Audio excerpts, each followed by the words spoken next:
I'm Lynn Hudson. Welcome to my new barn. It's taken a year to complete.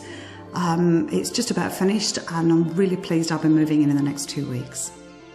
I chose a lighting designer because I'd looked at the plans that the architect had drawn and knew the lights weren't right, knew I wanted more.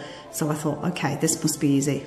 I'll sit there and I'll do it myself. I sat there with a pen and paper for about half an hour and hadn't done anything and realised it's actually more complicated than that. I don't know where to start. Okay, next job, Google. Let's have a look and see what's out there, any instructions there are, any hints, how many lights to put in various places. Didn't help, it even got more and more complicated. That's when I decided I was going to have to do something. I was feeling under pressure because I didn't want to accept what the architect had done. So that's when I found Phil Gardner on the internet. It's really simple working with Phil.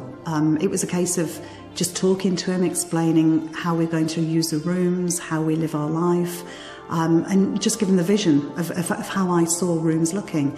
And he shared ideas, went along with the vision that I had, and never once tried to sell me up and incorporate technology that I didn't want at all. It was during the process, he was always there. The number of times he visited was more than I would have expected. If I sent an email, he replied. If I rang, he would answer, even when he was on holiday. And I was just really pleased with it. Seeing the lighting evolve is different from some other parts of the house. For example, when it's plastered, it's quite instant. You get an instant effect. With the lights, we gradually saw the shapes evolve in the ceilings. Then we had the bulbs in and we could actually see some of the lights and actually see what they were doing. But the best thing was when we came the first evening when it was getting dark, and as we walked through the rooms, we turned the lights on, and all we just went, wow.